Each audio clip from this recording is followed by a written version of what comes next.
Hello दोस्तों, modifier सीखने की सीरीज में आज हम बात करेंगे प्राइवेट एक्सेस मॉडिफायर के बारे में। ठीक है, इससे पहले की वीडियो में हमने बताया है आपको प्राइवेट, प्रोटेक्टेड और डिफ़ॉल्ट एक्सेस मॉडिफायर के बारे में। अगर आप भी उन मॉडिफायर्स के बारे में जानना चाहते हो तो आप हमारी इससे पहले की जो वीडियोज़ हैं उन्हें ज़रूर फॉलो कीजिएगा। ठीक है, अगर आप इन्हें एक सीरीज़ में देखोगे तो आप मॉडिफायर्स के बारे में बहुत ही अच्छे से जान पाओगे। तो चलिए स्टार्ट करते हैं। Private. The access level of private modifiers is only within the class. It can't be accessed from outside the class. जो एक्सेस लेवल होता है प्राइवेट मॉडिफायर का वो एक क्लास के अंदर ही होता है। दैट मीन्स हम क्लास के अंदर ही उन्हें एक्सेस कर सकते हैं, क्लास के बाहर उन्हें हम एक्सेस नहीं कर सकते। जैसे कि हम कोई वेरिएबल अगर यहाँ पे डिक्लेयर करेंगे आईडी, ठीक है, उसके आगे हमने प्राइवेट कीवर्ड लगा दिया, या हमने कोई मेथड डिक्लेयर किया उसके आगे हमने प्राइवेट कीवर्ड लगा दिया, तो उस वेरिएबल्स को और उस मेथड को केवल उसी क्लास के अंदर एक्सेस किया जा सकता है, उस क्लास के बाहर एक्सेस नहीं किया जा सकता। तो चलिए दोस्तों, एग्जाम्पल की हेल्प से मैं आपको समझाने की कोशिश करूंगी। सबसे पहले हमने क्लास बनाई, क्लास का नेम जो हमने प्राइवेट टेस्ट लिया और क्लास का ब्रैकेट ओपन किया। उसके बाद हमने एक वेरिएबल असाइन किया आईडी, जिसके अंदर हमने वैल्यू दी 1 2 3, इंटीजर टाइप का ही हमारा वेरिएबल है, और इसके आगे हमने एक प्राइवेट कीवर्ड लगा दिया। देन उसके बाद हमने एक मेथड बनाया डिस्प्ले, उसके आगे भी हमने एक प्राइवेट कीवर्ड लगा दिया। दैट मीन्स इन्हें इसी क्लास के अंदर हम एक्सेस कर सकते हैं, इस क्लास के बाहर एक्सेस नहीं कर सकते।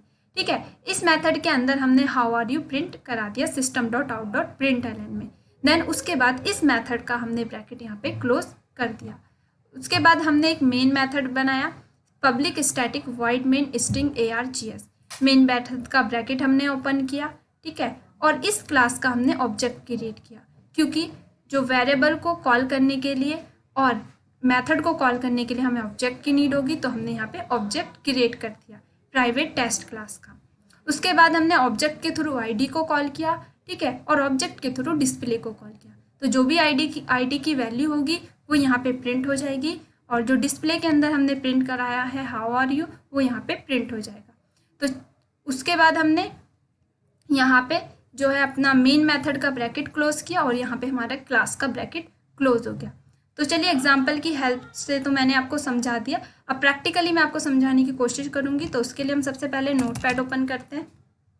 ठीक है, ये हमारा नोटपैड ओपन हो गया है, एंड हम अपना प्रोग्राम जो है ये कॉपी कर लेते हैं।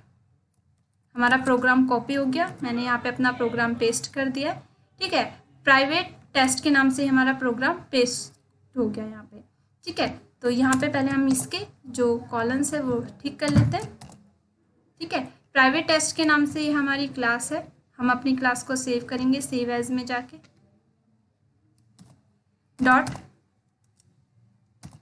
.java। ठीक है, ये हमारी फाइल सेव हो गई है, मैं आपको दिखा देती हूँ, डेस्कटॉप पे हमारी फाइल सेव हो गई होगी। ये देखिए प्राइवेट टेस्ट के नाम से हमारी फाइल जो है सेव हो गई है। ठीक है, अब हम इसे कंपाइल करेंगे, तो हमने cmd ओपन किया,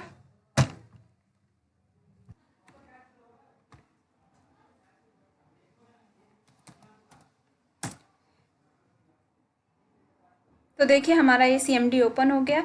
हमारा जो प्रोग्राम था वो डेस्कटॉप पे सेव हुआ, तो हम डेस्कटॉप पे जाएंगे, cd डेस्कटॉप। ठीक है, ये डेस्कटॉप हो गया। अब हम अपने प्रोग्राम को कंपाइल करेंगे, जावा सी, जो क्लास का नेम दिया था हमने प्राइवेट टेस्ट डॉट जावा। ठीक है, देखिए हमारा प्रोग्राम कंपाइल हो गया। अब हम इसे रन करेंगे, ये देखिए हमारा प्रोग्राम रन हो गया है। तो जो हमने आईडी की वैल्यू दी थी 1 2 3 वो यहाँ पे प्रिंट हो गई, और जो डिस्प्ले के अंदर हमने स्ट्रिंग दी थी हाउ आर यू, वो यहाँ पे प्रिंट हो गई है। ठीक है दोस्तों, अब हम आप बताएंगे अगर हम किसी वेरिएबल्स के आगे प्राइवेट कीवर्ड लगा देते हैं, किसी मेथड के आगे प्राइवेट कीवर्ड लगा देते हैं, तो उसे केवल उसी क्लास में एक्सेस कर सकते हैं, किसी दूसरी क्लास में एक्सेस नहीं कर सकते। तो हम किसी दूसरी क्लास में एक्सेस करने की कोशिश करेंगे, तो देखते हैं क्या एरर आती है। ठीक है, तो हमने क्या काम किया, हम प्रोग्राम के अंदर हमने एक दूसरी क्लास बना दी। ठीक है, तो सबसे पहले इस क्लास का ब्रैकेट हम यहीं पे क्लोज कर देते हैं। ठीक है, अब हम दूसरी क्लास बनाएंगे, क्लास। ठीक है, इस क्लास का नेम हमने दे दिया प्राइवेट टेस्ट 1। ओके दोस्तों, हमने क्लास का ब्रैकेट्स ओपन किया, ये हमारा मेन मेथड हो गया, ठीक है, ये सब चीज़ हो गई। अब देखिए हमने इस ऑब्जेक्ट की वैल्यू को प्रिंट कराना है और डिस्प्ले के अंदर जो स्ट्रिंग है उसे प्रिंट कराना है, तो हम इसी क्लास का ऑब्जेक्ट क्रिएट करेंगे। तो यहाँ पे ऑब्जेक्ट इसी क्लास का क्रिएट है, ठीक है। अब हम क्या करेंगे, अपने प्रोग्राम को सेव करेंगे। देखिए हमारा जो प्रोग्राम सेव था वो था प्राइवेट टेस्ट के नाम से, ठीक है। और जब हमारा प्रोग्राम सेव होता है वो मेन क्लास से सेव होता है, तो यहाँ पे मेन मेथड ये है, तो ये हमारी मेन क्लास है, तो इससे हम अपना प्रोग्राम पहले सेव कर लेते हैं। तो फाइल में जाएंगे, सेव एज में, ठीक है। तो यहाँ पे हमने सेव करा प्राइवेट टेस्ट .1.java, ये हमारा प्रोग्राम सेव हो गया। तो हम दिखा देते हैं, देखिए हमारा प्रोग्राम सेव हो गया होगा, ठीक है। ये देखिए ये प्राइवेट टेस्ट 1 के नाम से हमारा प्रोग्राम सेव हो गया। तो चलिए इसे कंपाइल करते हैं।